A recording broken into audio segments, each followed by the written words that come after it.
another session of a really unique series which we have titled Becoming a Superior Person as the overall theme for the series. Now, when we say superior person, it's not superior with respect to a Mahatma Gandhi or a Mother Teresa, but it is superior with respect to ourselves. And then we have looked at saying, hey, if we need to become superior with respect to ourselves, there is certainly some aspects in us which we may let go, and there are aspects that we need to build. And more important, in our ordinary lives, whether it was at school, with our teachers, in our family, with friends, colleagues, social circles, there are so many ordinary people whom we have come across who have displayed some superior aspects or the manner in which they handled the situation or dealt with something. There was something superior about the way it was done, and therefore we celebrate what we call superior even in ordinariness. So we're going to, in all our learnings, be open to learning from ordinary people, learning from the Lilliputians, as well as specific concepts which are towards becoming the superior person, all of which are aimed at our performance in life and to lead a life filled with success and joy. Thanks, JK. I think we need to change our introduction. Too many people have said the same thing too many times. No, we don't know. Are there any new? We don't know. We don't know. Yeah. If we had been face to face, we would have known and we could have said no need for any introduction. Maybe we don't need. And whatever material goes out is enough, I guess. We have been doing this session now. This is session series 5.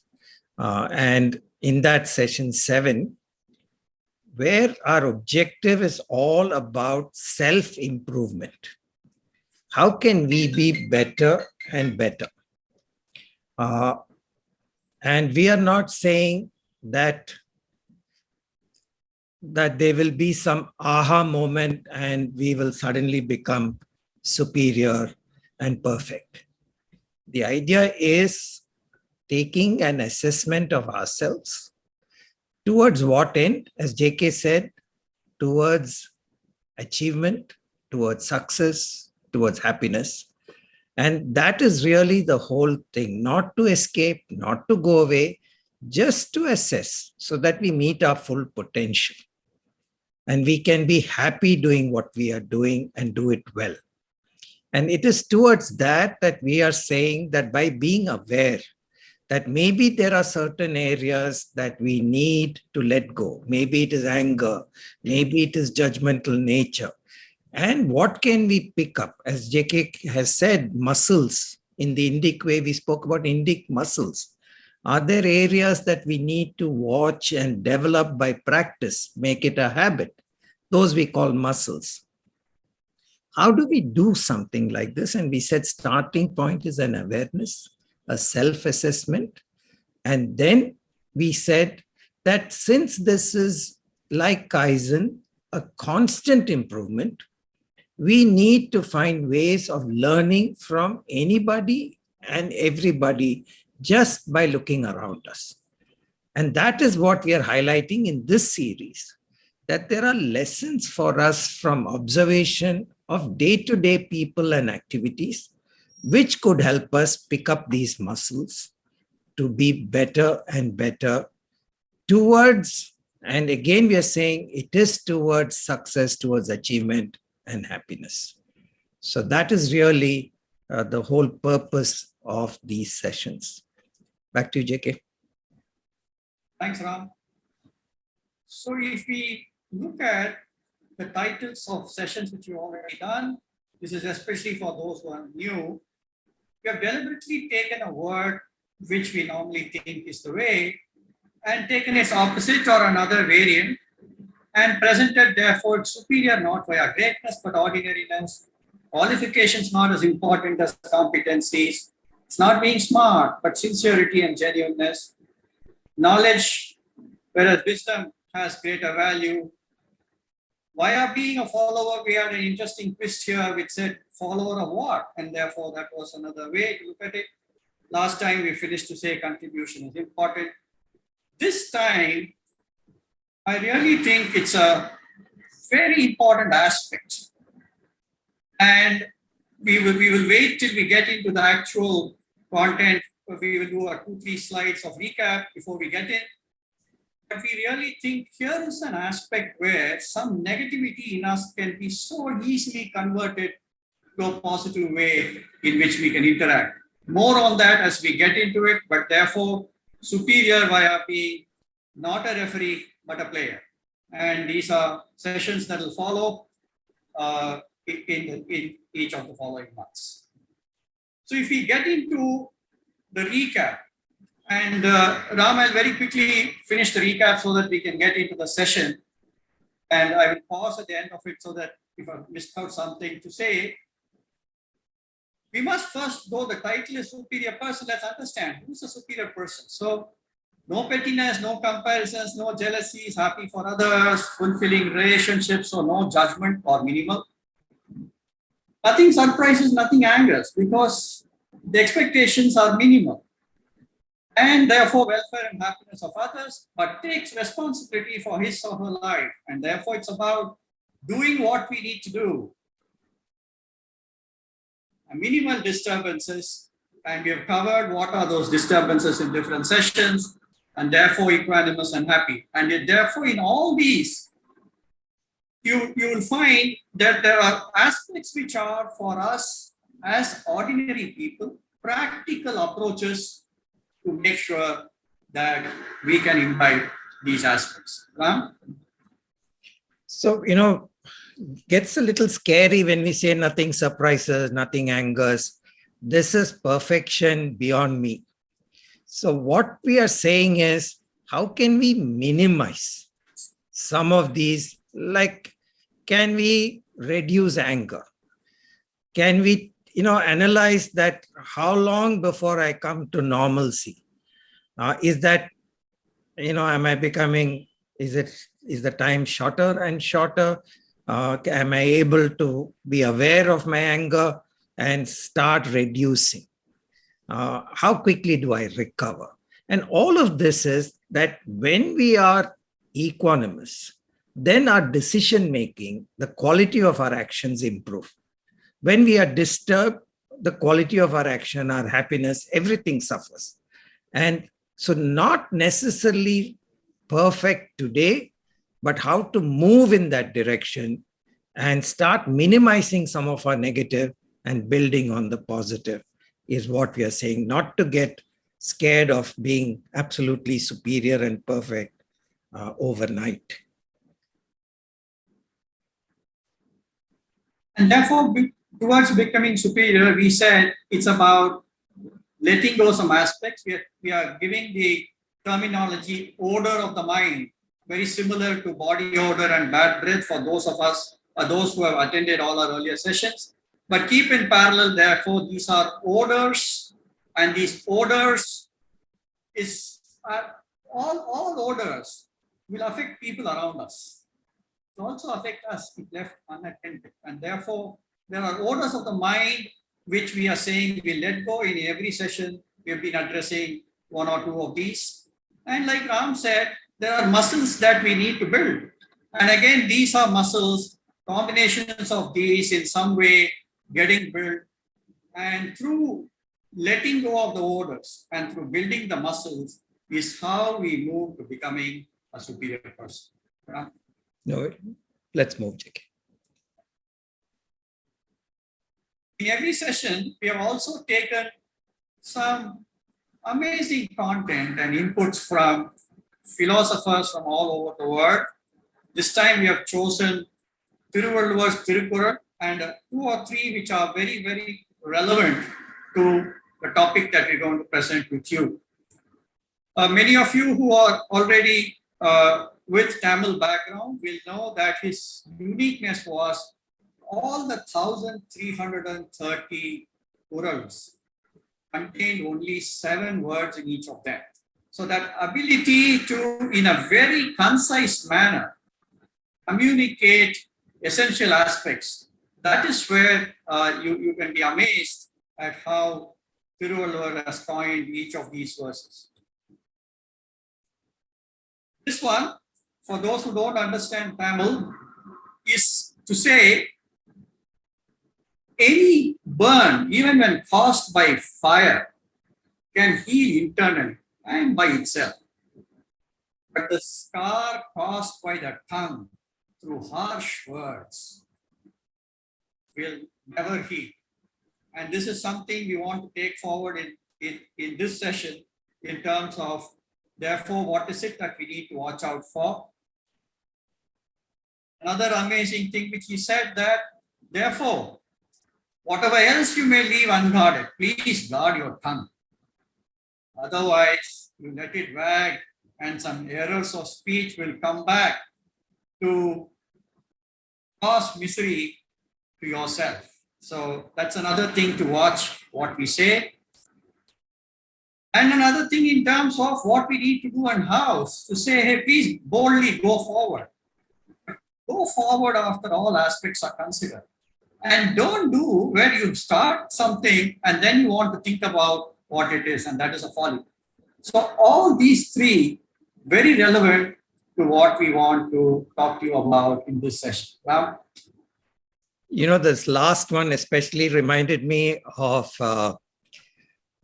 Yes Minister, where he said that the minister puts his mouth in motion before he puts his brain in gear. So this is what most of us, I think, and very clearly it says that after you start acting to start thinking is the folly. And therefore, boldly go forward after all aspects are considered. And that is the player part. It's the referee part is what suddenly makes us think in the middle. So back to you, JK. So we want to come to the main aspect of this session. If you all remember the intro note that we had sent out about the session, it said, hey, there's a referee in us, in all of us. There's also a player in us. Now, any referee, the aspect of a referee is to point out or call out what is a foul, what is a fault. It's all about pointing out what is wrong. Whereas it is the player who's really scoring a goal or serving an ace or winning a match.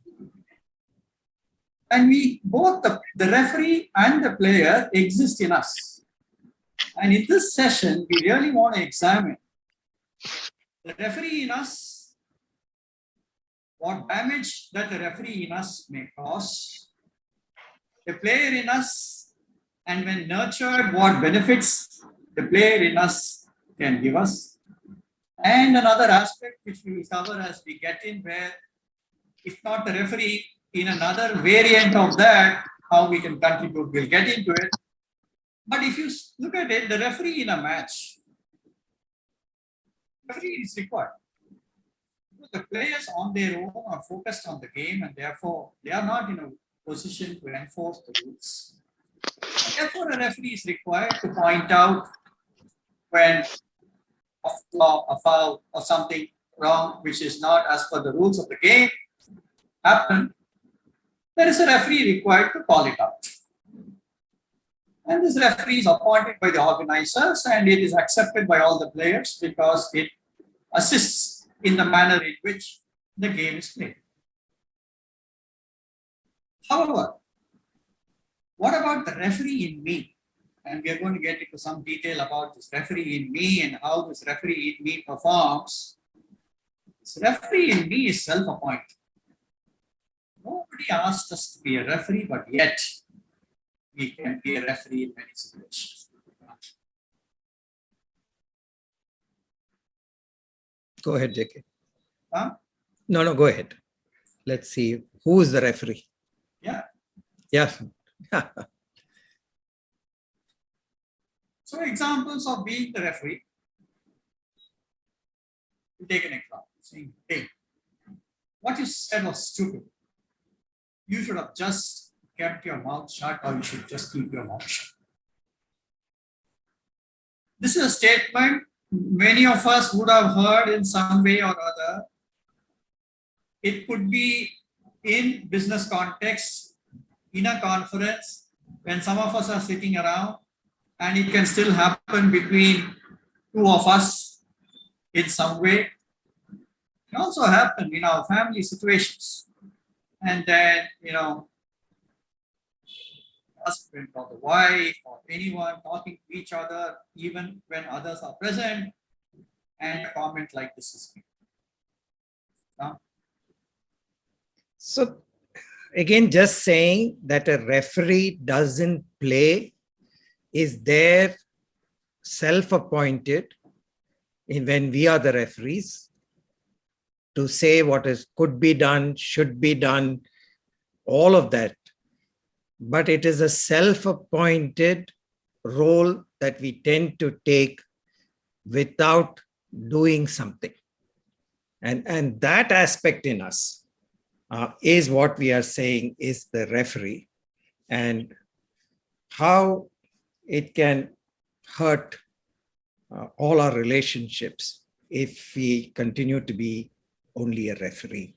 And that is why Thiru Kural, those quotes of talking about the tongue and the words as a reference to start.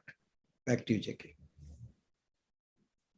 Some more examples, many which all of you or some of you can easily come up with, where we are so easy to comment.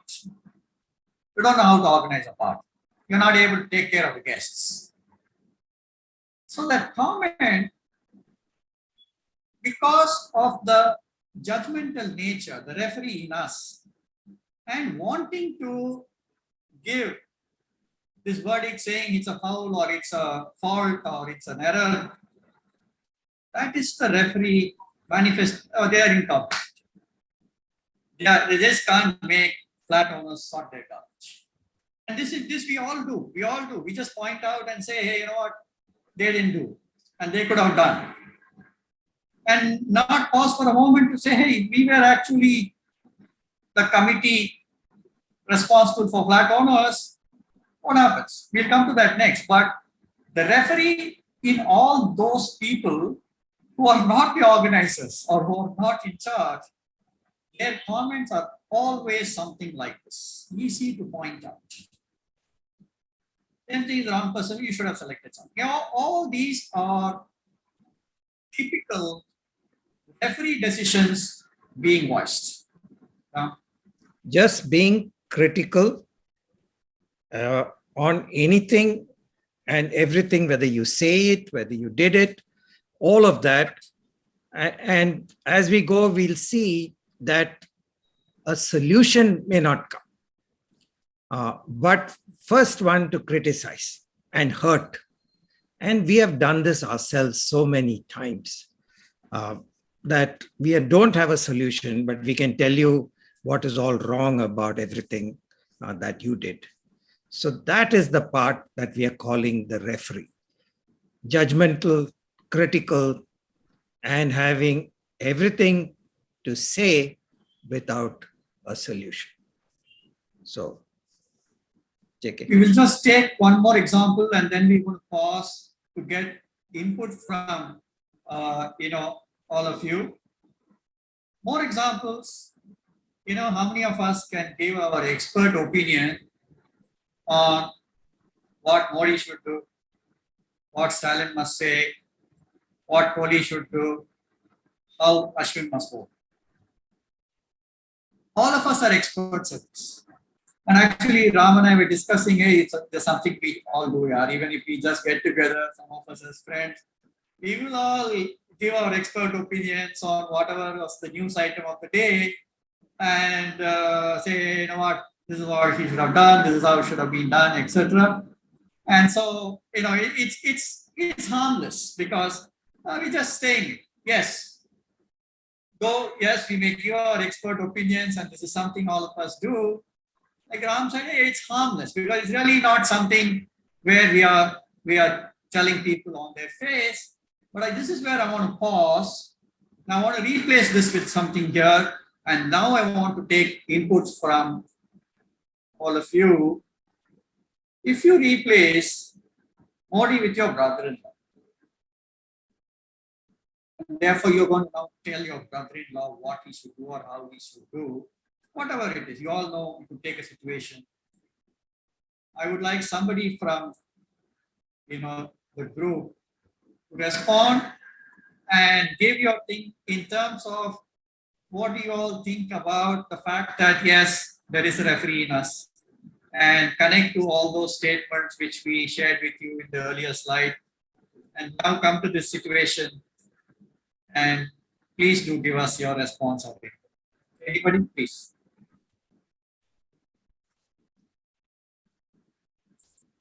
Nobody raises hand, Ashok Jairam has to go first and set it rolling so that others can then quickly start pitching. Saurav, please unmute. I can't see any hands. We've given the option for participants to unmute themselves. Ashok, you're Am I audible? yes. Yes. Yes. Yeah. Yeah, I think what you say is 110% right.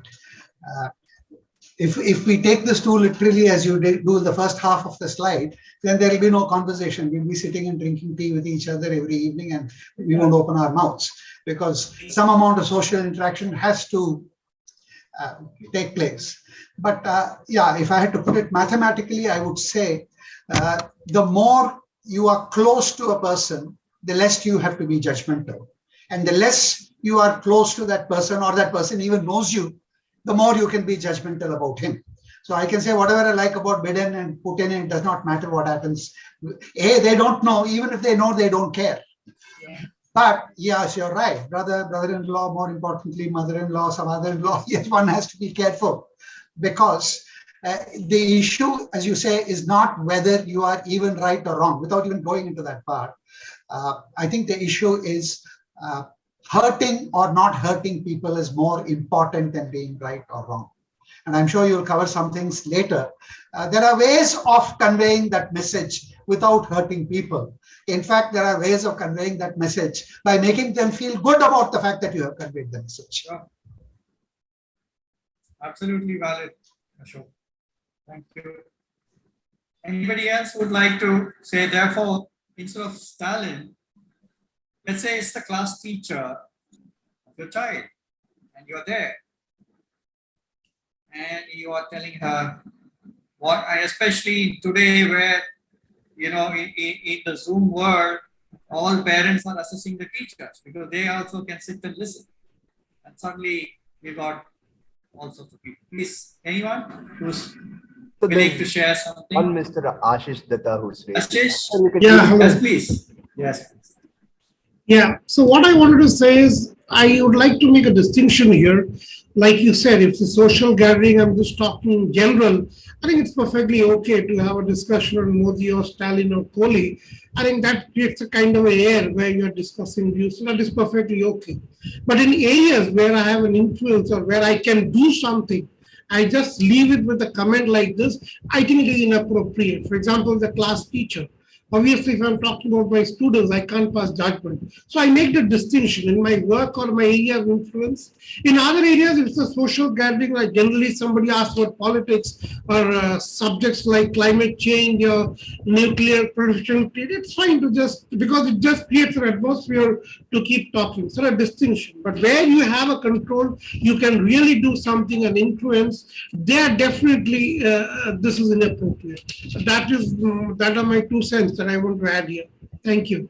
Yeah. Thank you so much. Thank you so much, Ashish. So valid. And Ashok, yours too. We're going to come back with what you just said in connecting up in subsequent slides. JK, I was just thinking about parent-teachers meetings nowadays.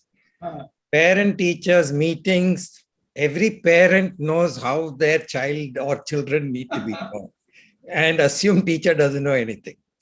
So the amount of advice and instruction to the class teacher without basis is quite scary sometimes.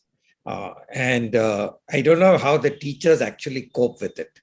And everybody. And like you said, today with Zoom and all, it makes it, that much more, face to face, we may be a little more tactful.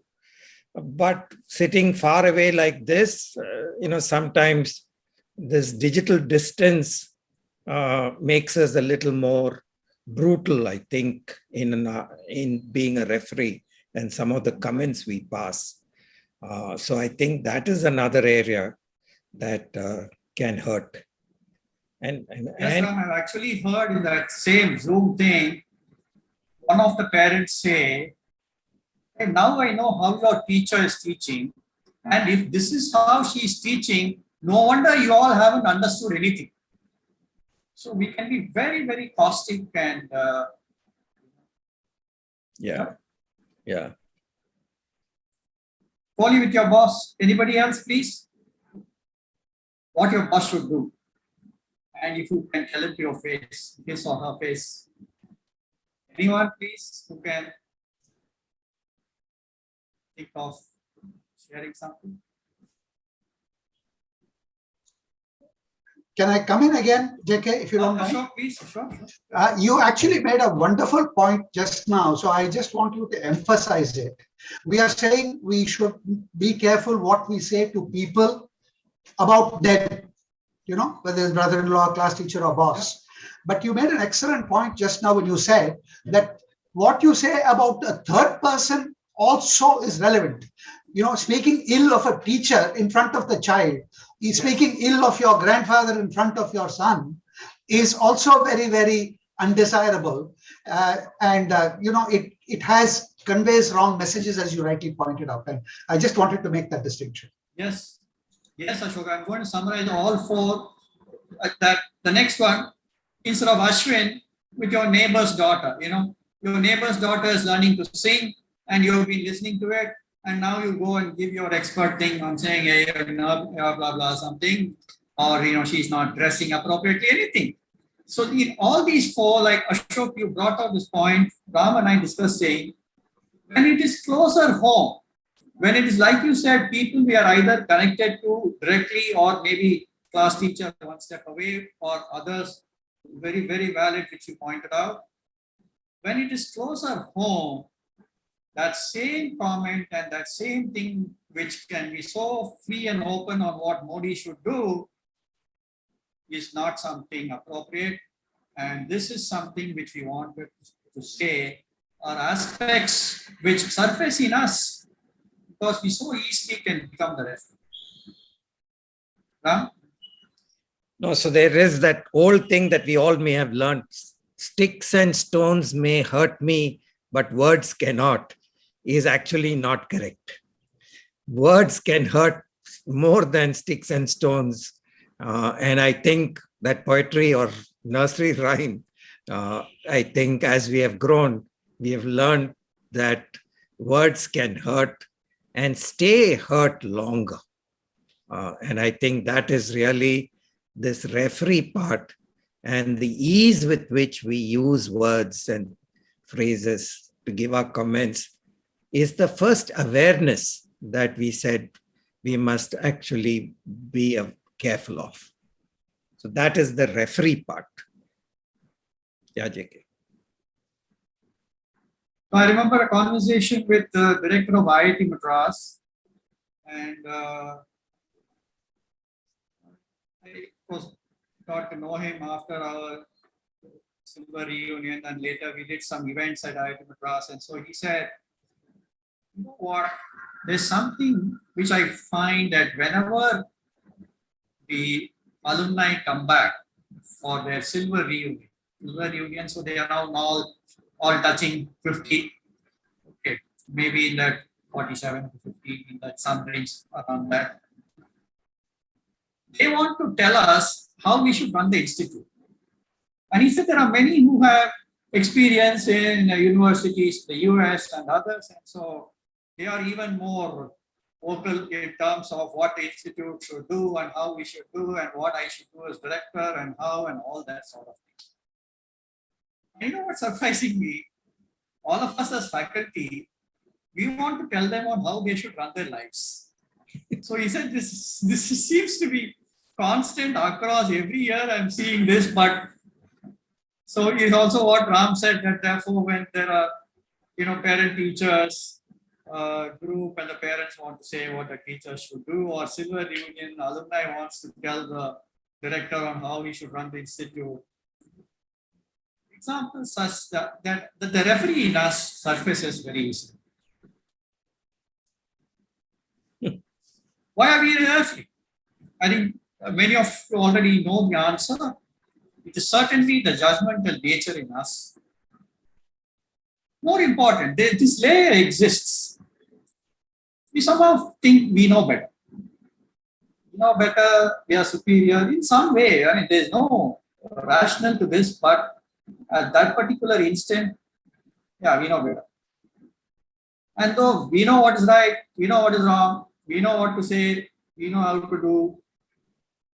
All these is what creates the referee in us and makes it, manifest itself in situations. Ram always says armchair consultant, so I'm going to leave that to him. And that we don't own the task or opposition and sit both these over to Ram. So I love this last one, sitting in the opposition. And it reminds me of Sushma Swaraj and Arun Jaitley before they won the elections. And Arun Jaitley, sitting in the opposition, had a lot to say about how Chidambaram could have come up with the budget and all of that. And it was great because you could give all those comments and there's no responsibility, no accountability. Unfortunately for him, he became the finance minister. And then we saw a cut and paste of that same budget that he was so critical of. So, it is wonderful sitting in the opposition. We have all the right answers. We can be intellectually superior. We can say all that. And there is really no accountability, no responsibility. Very difficult to move from there to a player role. And so that is really where it is that, there's so much of cricket these last many months. And I've heard some players say that, these commentators are giving these great expert things, how lousy they were as players. And today they are the best commentators of how I should play. So it's easy and it hurts. And that's where it is. There is no accountability. And so we are free with our advice. And it hurts. So before, I'm going to pause at the next slide after the first, which is, why are we not a player? Ram actually has already shared with us that, why that unnecessary additional responsibility, which, sitting in the opposition, you really don't have.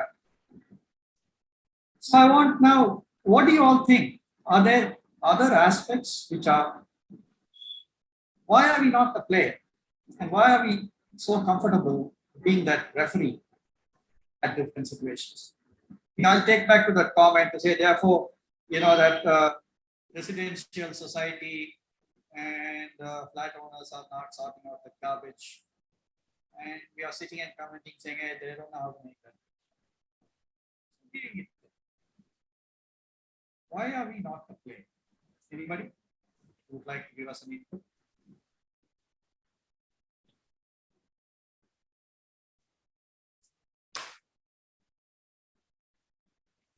Some of our usual opening batsmen are not there. Where are Jawahar and all that? Some of our. Hello. Yes, yes. Can I say something? Yes. Waiting. I feel that it is very easy and one is difficult. So whatever is easy, our tendency is to do whatever is easy. First comes easy and then only you go to difficult. So that is how I read it. Yeah. I think it summarizes the whole thing. Yes. Wisdom speaking. Yeah. Anybody else who would like to share some other aspect?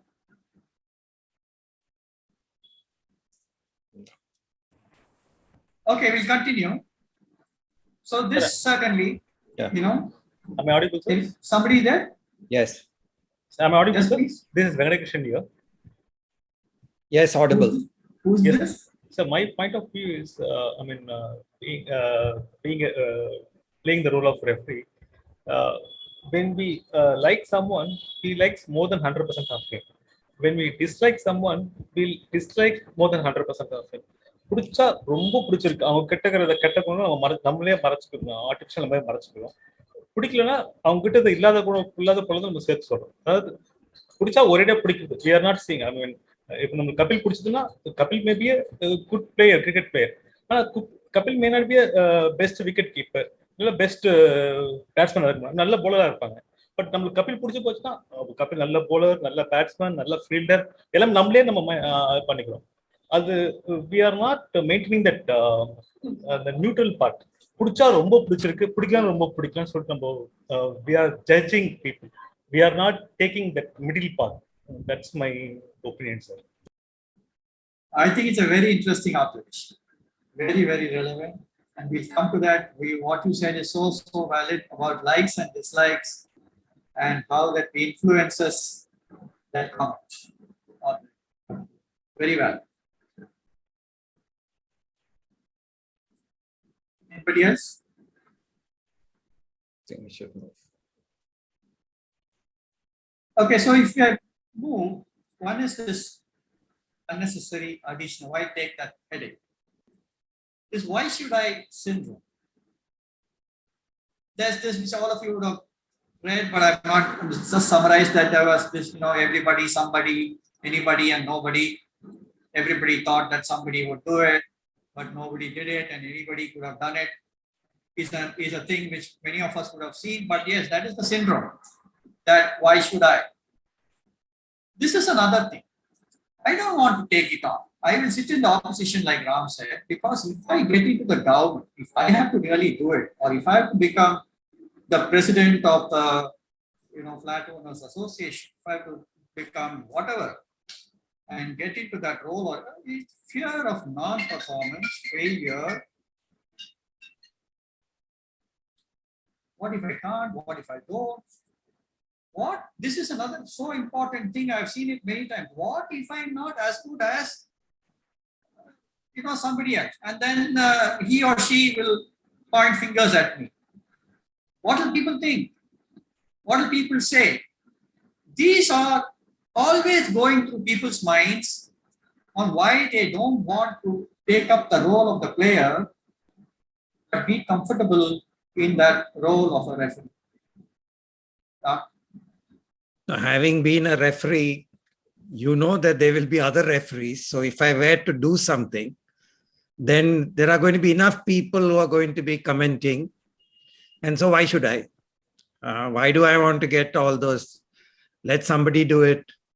Fear of failure, therefore, or that responsibility. So they say finding fault and taking responsibility often come together in our culture. And they are, let's say, opposite sides of a same coin. There is somebody to find fault and hoping somebody is taking the responsibility. So it actually holds us back. And it is that fear of failure that holds us back. Of course, as Jayashree said, laziness could be the one thing straight away, that this is the more comfortable thing, that we don't want to be the player. And sometimes you're just overwhelmed when you want to act. Don't know where to start, maybe. Great at giving suggestions, but when you have to do something, you may be just overwhelmed. So that may be another one. And then, of course, the usual thing is this: everybody, somebody, anybody. That somebody will anyway do it. If I just sit quiet for some time, nobody will anyway do it. So that's why we hesitate to be players. But primarily, it is that fear of other referees telling us how better we could have done things and how silly we are. So back to you. Absolutely. So worried about the referees, like Tom said, is another definite reason why I don't want to take up that role. I feel Go ahead, please. Somebody? Yes? That's right. I feel that when you are a player, it calls for actions and efforts, whereas other way you don't have to. So probably that is what also is one of the reasons that you would not like to, because then again you are scared that somebody else is going to refer, be referee and pass on judgment about what we have done. Yeah. When you act, there is to be an outcome. So that is that performance and non-performance. Yep. Yeah, JK. Sir, if I can share. Please. Yeah, okay, great. Sir, as Ram sir was saying here, because we talked about few examples here. One is like we talked about politics, we talked about sports. So these are the two subjects which is covered more than anything in our country, or probably any other country as well, right? And so as a commentator, Ram sir mentioned there are a few commentators who are awful players, but they are in a position where their voices are heard on Twitter, on the digital media platform, and similarly, because if a political opposition person wants to come into power, what you talk about is like you show them what they are not doing, and when you get an opportunity, you miserably fail on that. But if I want to make it what do you call on a day-to-day basis, where I'm not a player, I'm not a politician, I'm an individual, and probably I have a circle, but yes, there are not many who know me, right? Not in a famous one, like a person who is known everywhere. So how do we take this thing in terms like being a referee and being a player? So this is where the real thing comes in, because when we look around our scenario, maybe it could be at work, it could be at home, it could be around a friend circle. So how do we take this responsibility? So are we sitting in a judgmental place? If we have done that, if we have done something, yes, we can say that we can go and show them, yes, this is how it has to be done. Right. So this is where age also comes into the factor. Because as they say, experience comes with failures, and it has also come with bad judgments as well. And that's how you become wiser. So as far as accountability and judgment, accountability and ownership is something that is very important. And so this is my view. I just wanted to make it brief and share. I'm sorry, I didn't get who was saying this. I'm sorry. Name, your name. My name is Saravanan, sir. Saravanan. I think you have a valid thing. We're going to get into how to become the player. And therefore, that aspect which you mentioned is what we're going to now focus on to say, Sure. How do we then move to this in terms of becoming this player? So Saravanan, one quick clarification. Sure, While sir. we are using the word player, and and we spoke about Kohli and Kapil Dev and all that came up, True. the idea is for you and me, how can we be involved and do things? So the player part is how can we be in the center of things doing, True. and not on the sideline like a referee running from one end to the other and just saying, hey, foul or this or that, True. commenting, sometimes hurtfully. And player is how in our daily lives, we are in the center of things, improving relationships, improving performance, whatever that we are, how we act, just what you were saying. So that's really what this whole thing is about. Us, you and me, and all of us. Thank you. So towards becoming a player, the first thing we need to do is certainly subdue the referee. this referee who's all the time thinking, I need to say something on all subjects and on all occasions. The subduing the referee happens, if you all remember, why we take that parallel to odors of the body. The same rules apply. If I need to remove an odor, we have gone through it, but I'm summarizing again for all of us to say there's only one way. If I need to let go of the odor, my first thing has to be awareness. I'm aware that there is an odor. The next is I wish to do something about it. Yeah, I may buy deodorant or I may brush my teeth or I may do whatever, but I wish to do something about it. And then pursue towards, either masking it, removing it, scrubbing it, different ways to make sure that that odor is either minimized, it is masked, or it is completely eliminated at the root. Same thing is valid whenever it comes to an aspect in us, which all of us realize is a negative aspect. And like Ram said in the preamble, it's not that therefore you make it zero. But if we can minimize, it's a great thing. If we are moving in the direction where the odors are minimized or eliminated, it's a great thing. So to us, this judgmental nature in us, the referee in us, and this ability to comment, sometimes caustic, which leaves that Mavinar Sutta Vadu, that's a lovely statement in Thiruvalluvar which I want to point out. Tinar Sutta Pun. Fire causes a wound, whereas the words cause a scar, which will always remain. Lovely use of words. Fire may cause a wound, and that wound can get, cured by itself. But the scar always remains. So that is the aspect to say awareness, and therefore that is the first step, just becoming aware. Yes, yeah, I have this nature in me, and then how I can either, awareness will lead to an automatic thing of reducing that particular aspect.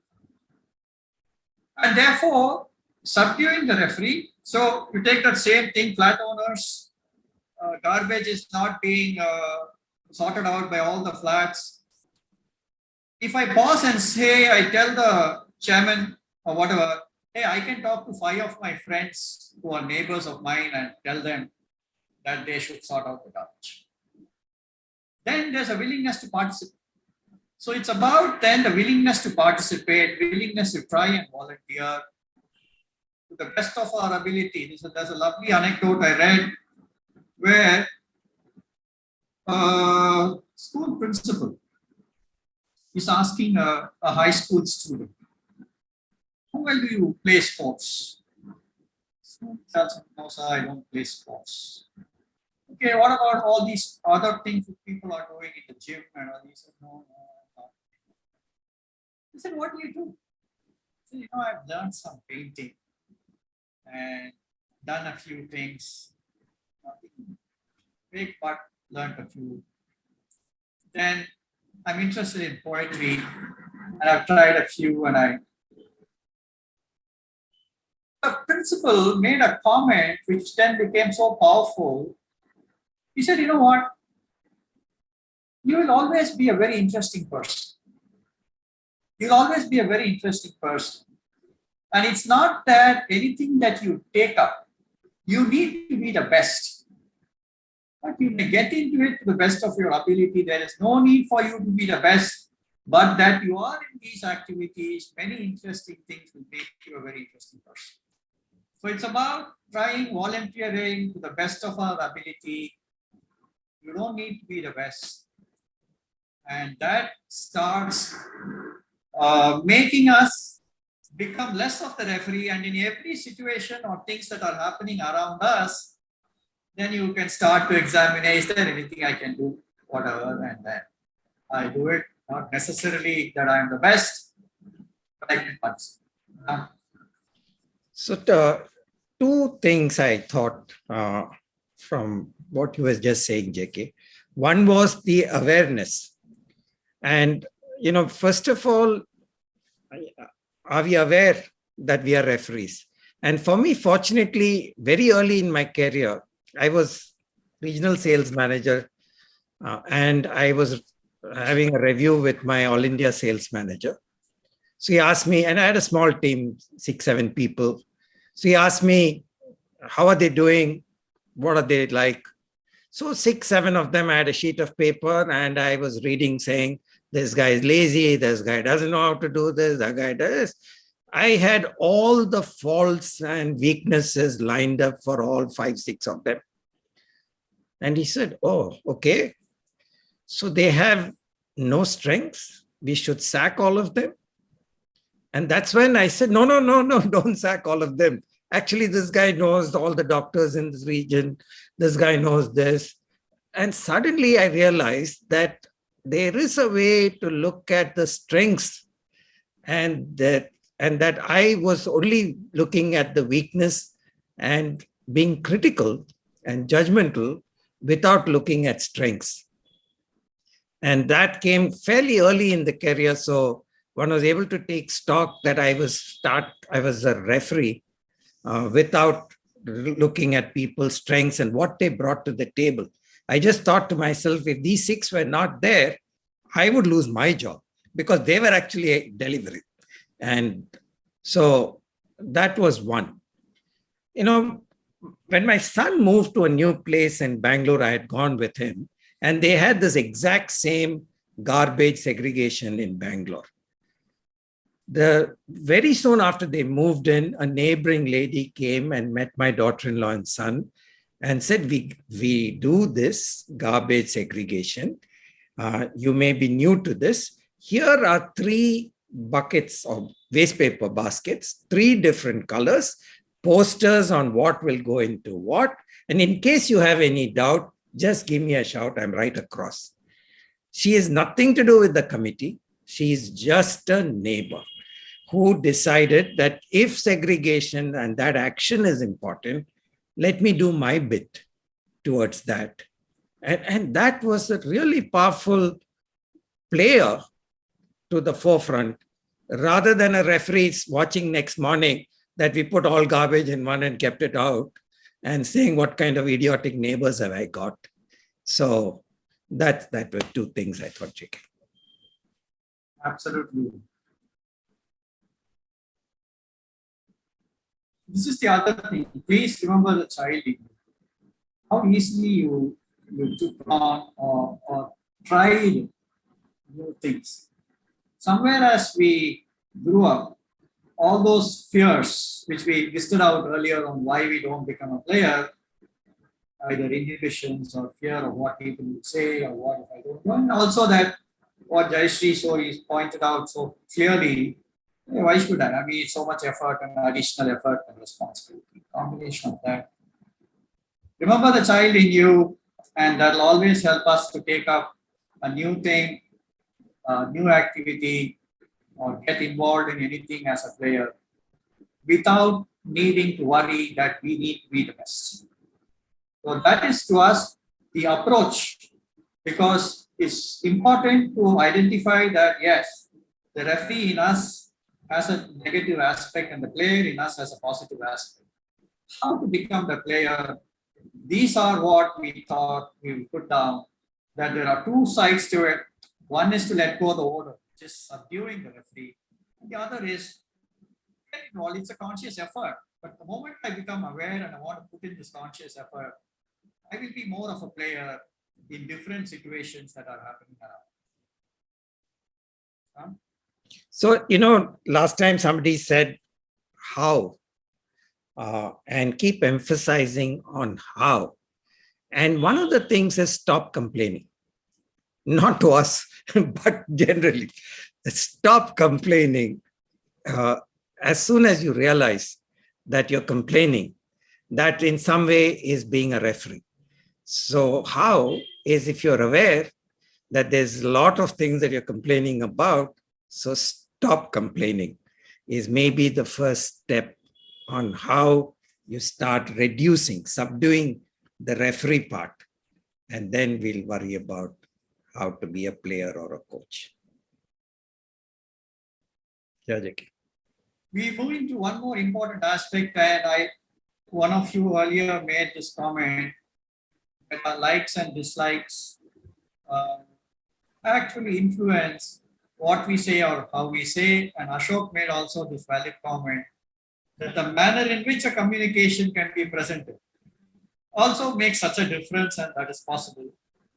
So we want to say that while there is a referee in us, can we make the referee into a coach? It's only two different aspects. The referee also probably has seniority, also probably has experience, but the referee, by nature of being a referee, is calling out what is foul and what is a fault. But the same thing, a different colored cap, and if you're a coach and you wish to be a coach, and I thank whoever it was who pointed out about likes and dislikes coming into it, then judgment can get replaced by assessment. And all of us have a role to play with people around us, as parents with children, as leaders with other people in the organization, as like just saying one committee member, anything. All of us have some responsibilities to do, and it's important for us. So when judgment gets replaced by assessment, what Ram was sharing, that in his early days, when he first looked at only what people didn't have, and suddenly he started saying, hey, that's not the way. Then you start to say, hey, can I show by example? And all of us, whoever has been in sales or in any of the business situations, I have learned everything from my earlier sales manager, who was only a graduate who had been in the company for a few years, but he knew how to really go and meet a customer, open a conversation, show the product, highlight various things, closing an order. Everything I have learned not from a business manual, not from a how to do manual. I learned it only from people who showed me how it is to be done. So judgment gets replaced by assessment. And then you are starting to then move from a referee to a coach. Like Ram said, that I'm no more than looking at what is not there, but I'm going to see what is necessary so that those things get addressed or corrected, and people can flower out with whatever they have, and then they can move to bettering themselves. No, go ahead, JK. So the moment judgment gets replaced by assessment, then it is a very objective thing. And it is not one summary thing to say he is useless and she is no good and stuff. But it is more objective to say, I think, yeah, maybe that closing skills in sales, or something in this, or that dance step, or the forehand stroke needs some attention, backhand needs some attention. It starts to then become objective in terms of what is it that needs to be provided as an input. And therefore, the input, comments, feedback are positive, and the big difference are towards the betterment of the player. Look at the twist which has happened. Whereas when I was referee, I had no interest in the player. I was only interested in my greatness, my superior nature in which I can pass on comment. But the moment I moved to coach, my focus has changed to betterment of the player. Yeah. Saurav, can you He's talking. mute? Saurav? 540 correct? 540 Yes, we muted. Thank you. I think the big difference is between criticism and feedback that is positive. Often, which is why, the way my sales manager told me is to start by looking at strengths, talk about how to improve, this demonstrate and show. And always when I understand that what I'm hearing is said to me in a way in which I can immediately appreciate it is for my own good, and told to me in a manner in which it is not putting me down, I may be willing to listen, and hopefully I will then take it and improve on it. Otherwise, straight away, I am now looking at how can I, if it was just criticism, I'm looking at saying, how do I repay that same cutting message back? And I don't improve at all. Whether it was good or bad or correct, the manner in which. So coaching is something which is a positive stroke to anybody.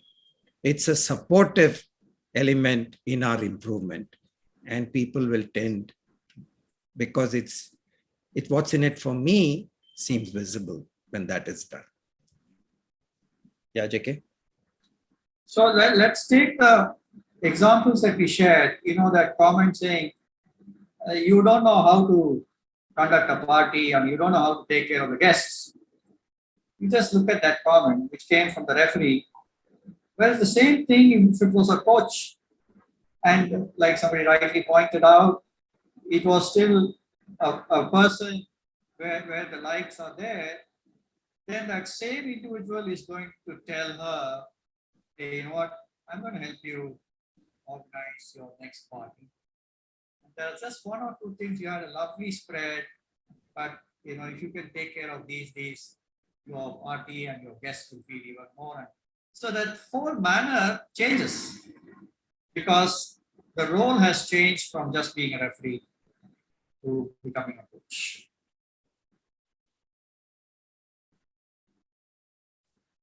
Moving away from let me tell you, and there's a lovely thing that I read, which of course I've shared with Ram many times, and maybe with some of you too, is about Bhishma and how Bhishma was interacting when Yudhishthira comes to meet him. Bhishma has been felled in battle. He's lying on the bed of arrows. He's waiting for the auspicious time to give up his life. And that's one of the blessings he's got. So he's waiting for Uttarayana, for the sun to start moving northward.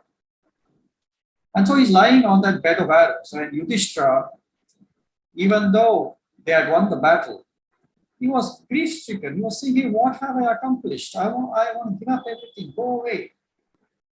And that's when Krishna and others tell him, no, you go, please have a conversation with Bhishma. There are many things that you learn. So he goes and he, over nearly 40-50 days, asks Bhishma close to 300 questions. 300 questions on different aspects of life. How to be a king, how to be a leader, what are my responsibilities and roles, how do I take care of this, how do I handle enemies. Various things around being a king, about life, about people, and aspects around that. Now, Bhishma, everybody acknowledges, is the authority on all topics and on all subjects. There is nothing that Bhishma does not know and know with authority. Even then, for every question that Yudhishthira would ask, Bhishma doesn't start off saying, okay, let me tell you. Every question gets answered with, Yudhishthira, this question is very worthy of you. In this connection, I have heard the sages talk about this particular approach. And then he will present. So in almost all his responses, it was not, though he's an authority, not saying, let me tell you, but in this connection I have heard. And Raman, I have shared, I actually, when I think about so many things that all of us think that we know, I'm thinking all of this I have heard from somebody. All of this I have read or heard or learned from somebody, some other source. And so in this correction I have heard. It's a lovely way where anything gets understood.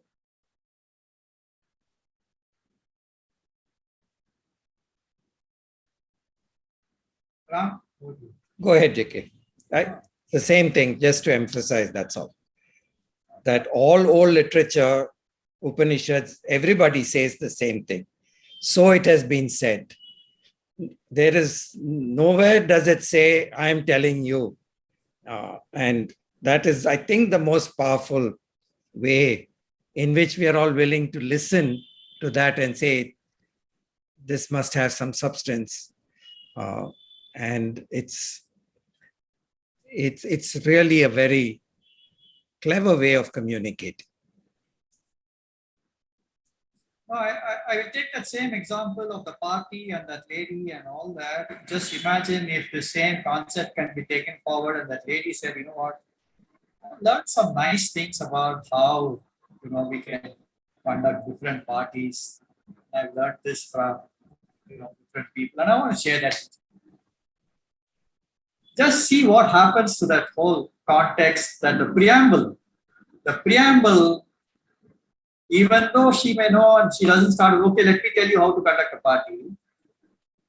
But hey, I have, learned some, and I would like to share that with you. I think that's what we are really saying, to say we absorb all these, we introspect and see how we start practicing. All of our sessions are not theory sessions. Some keeps on saying, hey, on theory we'll get 100 out of that. But in practicals, wherever.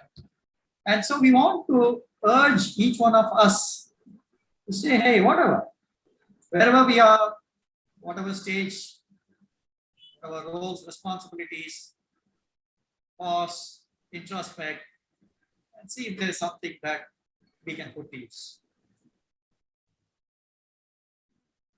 Yeah, moving from referee to coach. Even more important, we said, hey, therefore, as a player, when you get in as a player, and Ram summarized it at the end to say that, yeah, I may always be worried about the referee. And I think Jayashree also had that comment about referees being all around us. Handling the referee is an important aspect for me to continue as a player. Otherwise, I'm going to give up as a player and I'm going to get disheartened by having volunteered to take up this particular assignment. So, be ready for the referee. Do not argue with the referee, golden rule. Okay. Please understand, and I think keep this in mind, the referee has no role regarding how good a player you are. We are differentiating it where we are saying the coach is working towards the betterment of a player. Referee has no role regarding how good a player you are. Referee is not a coach. And so, I just wanted to take 2-3 examples. Now we want to take this up. Yeah, so if the boss told you that this is not okay, what you did, how would you respond if you still wanted to keep your job? And they would be saying, yes, boss, I'll think about it and I'll come back to you, or I will act upon it and come back to you. So how do we respond to a boss? And I want to start with be ready for the referee. Often we forget that there are referees all around and we get surprised and angry and our actions suffer. And that hurts our own performance. We were in my company SIFI, where we were getting ready to list on NASDAQ. We were going to be the first internet company. Everybody told us nobody has done it, so don't do it. Nobody told us where to go for money, so there was no solution. But everybody told us nobody has done it. Why would you want to do it? You'll go and fail on the world stage. Don't. Luckily, we were ready for it. Anyway, we were the first.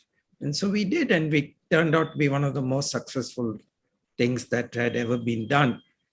But at that time, we knew there would be enough people telling us you will fail. And we could have got bogged down by it. But luckily, thanks to some of the coaches who were there also saying, go ahead. We were able to do that. So be ready for the referee. Don't get surprised. Don't get upset, because that will be an impediment. And then understand that the referee is not a coach. That is the assessment part. Referee is not a coach. So response to a boss is going to be very different from if your friend or your neighbor told you that was idiotic. Boss tells you, your response is going to be a little more guarded. So therefore, understand that the referee is not a coach, and as cautious as you are in responding to the boss, thinking and acting, think that through your responses, so that your actions are still in your control.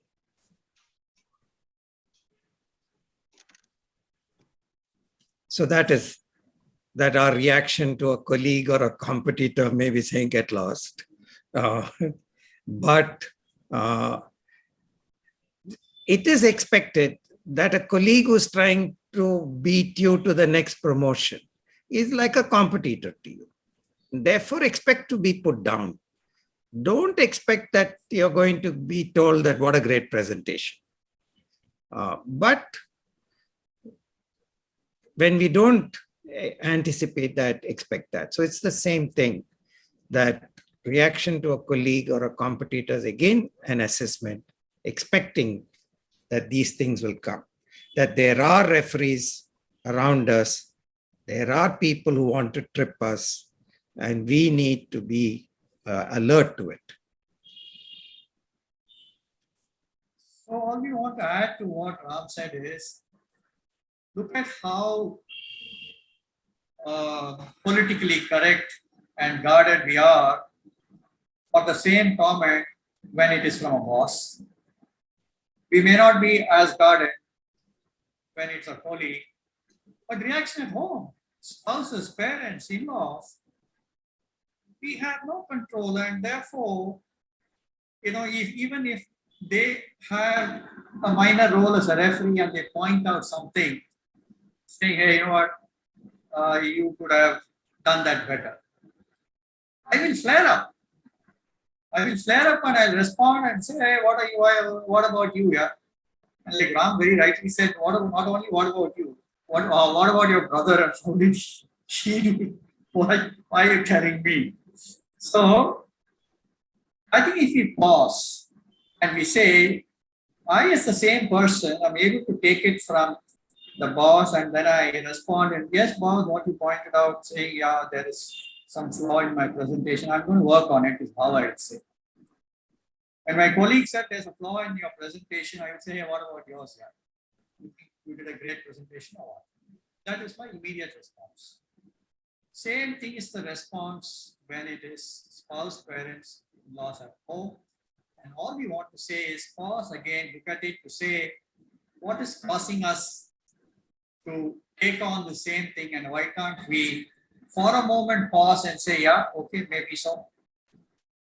So all we're saying is therefore handling the referee in different situations so that we continue as a player. Most important thing we wanted to highlight, referee cannot score a goal or win a match, and only a player can. Therefore, it is so valuable and important to be this player. Can I come in for a minute, JK? Yes, please, Ashok. Yeah, so I'll just give an artificial anecdote and then tell you the point I want to make. And it relates to both response to a boss as well as only a player can win a match. So there is a meeting and the boss says, this is how we're going to do it. And there is one member of that meeting who's clearly not impressed, but he keeps his mouth shut. So the boss says, yeah, Vikram, what's the matter? And he says, nothing, sir, nothing. Everything's fine. And then the meeting concludes. And at the end of the meeting, when they're all dispersing, the boss says, hey, Vikram, come to my room. He says, what's the matter? You had something to say? And then Vikram tells him in his room, I don't agree with what you said. These are the reasons I don't agree with it. And this is, I think, what we ought to be doing. Anyway, think about it. I may be right, I may be wrong. Think about it. and decide accordingly. And he leaves the room. So there are three principles here which are to me very important. The first is when you want to give constructive criticism, as far as possible, don't give it in front of three other people, which might embarrass, which the recipient might feel embarrassed about. Give it one-on-one. And the expression we have for this is praise in public, criticize in private. The second principle is when you offer a suggestion, don't demand agreement. Allow that person time to think. Let that person say, I want to think about it. He doesn't have to immediately agree with you and say, yes, yes, you're absolutely right. And the third is don't expect that you will be acknowledged as having given a great thing in public. As long as the job gets done, your job is done. It is not important that people acknowledge that you have done it. And I think if we follow these three principles, it's a lot easier for us to win the match by being a player and to be able to respond to a boss in a constructive manner. The last one of what you said, Ashok, is the toughest part. That expectation that I will be acknowledged as the guy who gave the suggestion, whether privately or in public, is something that we all take a lot of time to get over. That expectations and how expectations give us the acidity because we are expecting somebody else to behave in a certain way. I agree with you that to expect a congratulation or something, if it happens, fantastic. But to expect it, and then I think we're going to be seriously disappointed. Fantastic points. Well, very valid points, Ashok. So valid and important. And what you just said, it triggers back that same thing I finished. And therefore, when Bhishma finishes every response of his to Yudhishthira, Ashok, very surprisingly, what you said, his last line at all points of time was, so my dear Yudhishthira, if whatever I have told you appeals to your intelligence, and if you feel it is appropriate, please do thou follow. So what you said, I'm leaving it with you, but you please think about it, and then if you think it's right, you please take action. Such an important aspect in putting forward your view. JK, taking that example, I'll just say, I have heard that in the Bhagavad Gita, at the end of 780 verses, I believe Krishna tells Arjuna, after all that 780 verses and 18 chapters, I have said what I've had to say. You go and do what you wish. Universally great teachers have done this in the manner that Ashok just said.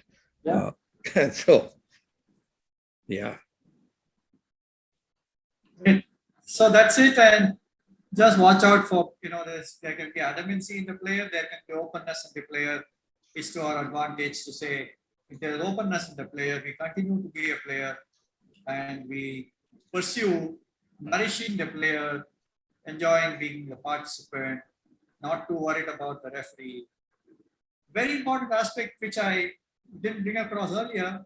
You will find all of us have experienced this fellowship with co-players. The moment you are in that, there's such a wonderful fellowship with co-players. That itself is of great benefit. Fellowship with coaches and mentors. So the fellowship aspect by being a player is another additional aspect over and above our own sense of becoming either better or doing something. There are many who appreciate, and so this also you will come across in those whatever groups and stuff. And that's it. Nurture, continue to play new things too, and therefore we want to say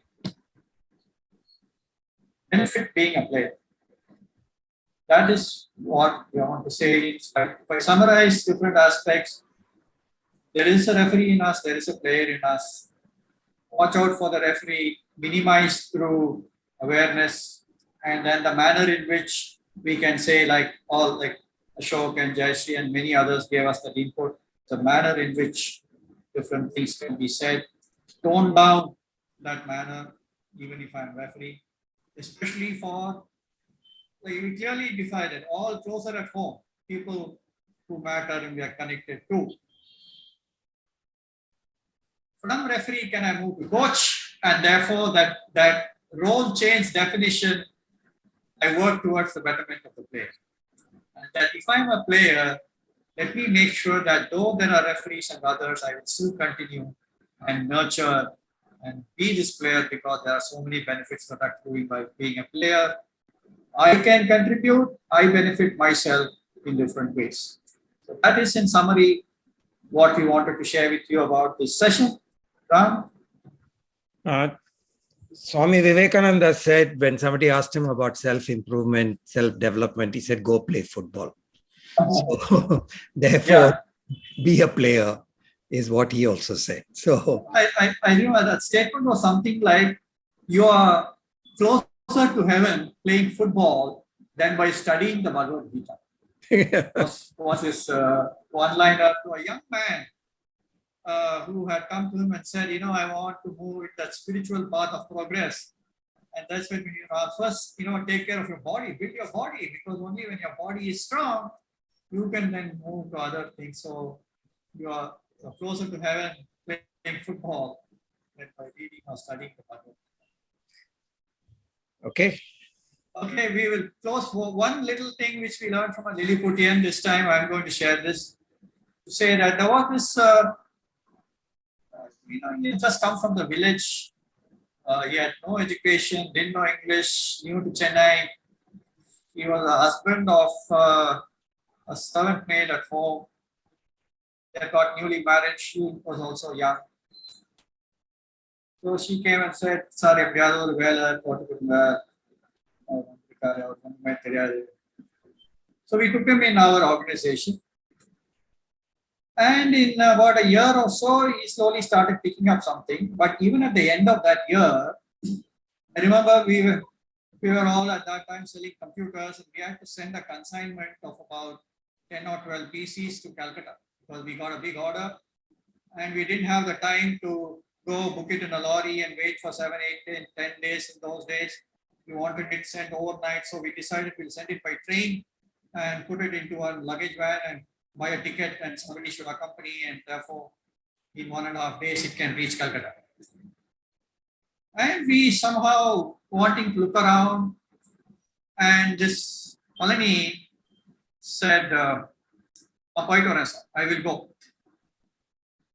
Palani doesn't know English. No way he has never been out of, other than his village, and now in Chennai, not been out of Tamil Nadu at all. So though we were wondering, we said, okay, we'll give him. We just need somebody to go with a ticket, so and so. He went there, because we had somebody at the other end who could meet the train. But he managed different things. There was somebody who said, you have to be upright, and he is something. Managed, took on that responsibility, delivered, came back, and throughout his progress in our company, we will always look to Palani to say, Palani, EV போயிடுச்சு, போய் electricity போர்டில் போய் பார்த்து யாரையாவது ஏதாவது பண்ணி போட சொல்ல, கார்பரேஷன்ல எது இல்லை தண்ணி. He will volunteer, go somehow with what he knows and doesn't know, get things done. He progressed. He became a local leader, of course, within his own area, did many things for the people there, renovated one temple in his particular locality. So I would say this, becoming a player, great benefit to the individual and to people around us. And so the learnings, competencies, contribution to oneself and others. And please do share, again, as we are coming to the end, to say that in our subsequent sessions, we will reach out to you. Please do share your own anecdotes of learnings or examples. Just the joy of being a player. Once you have played, it is truly great that we feel great to have participated. As the Olympics says, it is the spirit of participation. Winning follows, but the spirit of participation itself gives great joy. And why should we miss that by sitting on the sideline and being judgmental and criticism? Why not just jump into the playing field and enjoy ourselves? Because that's what we said we want to do in life, be successful and joyful. So over to you. Any questions? Anything anybody Any has? questions, anybody?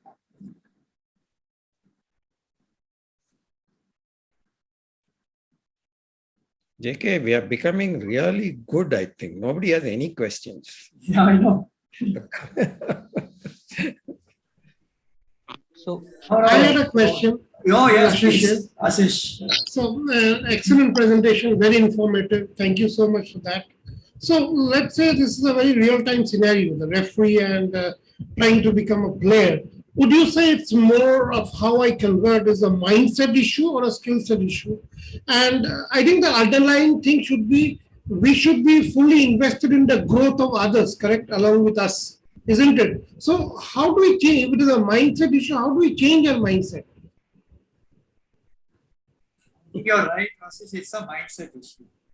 Which is why, we covered two aspects. One that, like we keep referring to it as an order, that therefore subduing that referee part is equivalent to knowing that that order exists in me and I wish to minimize it. And nurturing this player by becoming conscious. I think you're right. It's only a mindset issue. It is this awareness itself will open out that then the next time we are in a situation, I'm sure at least all of us would think, am I being a referee or, can I in some way become a player? It is a mindset thing and we need to inculcate in the people around us. So it's basically the self-awareness, correct? Now that I know that I'll start doing, isn't it? Yeah. Yes. Okay. Yeah.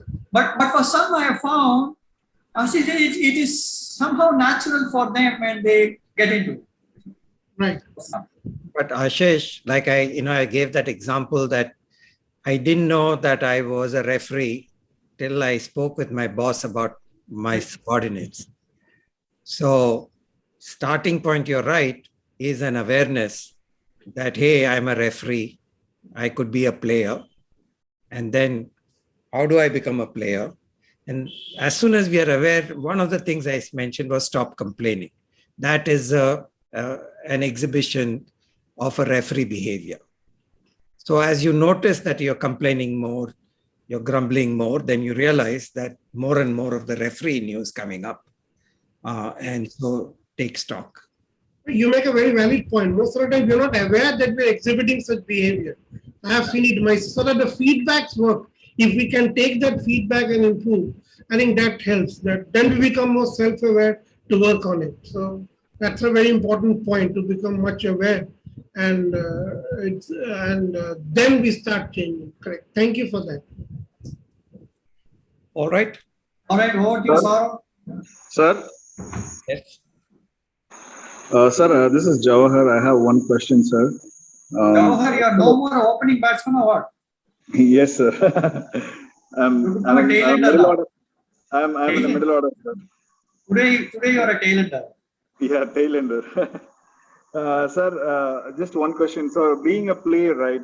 So, in a team, if you find a couple of them, or even one of them is not a good player, it spoils the whole spirit of the whole team, right? So, if you find things like that, where like two people are not cooperating, how do you make them a team player? Just give me some tips. Jawahar, I think we'll take this up separately because there is another session which covers some aspects of leadership. We'll take this up separately. But my only thing is, in whatever we are now referring to as a player, it's not about therefore we going and winning the championship and something. It's more participating. And you're participating. I'm sure you've been in social organizations, you've been in your own alumni and other organizations, and even in many things around you. It's not about winning a trophy, but I'm pitching in, and that's what. It's about our own improvement at this moment in these sessions. Okay. How can I be a better player? I am not one of those two fellows making a mess of everybody else's life. Okay. Yeah, so that is the awareness part and our participation. And JK's got some thoughts about how to do it for an organization and all that. We'll come back to that. That sales pitch on that series, we'll talk later. Okay, sir. Thank you. This one is all about us and our improvement. Okay. Okay.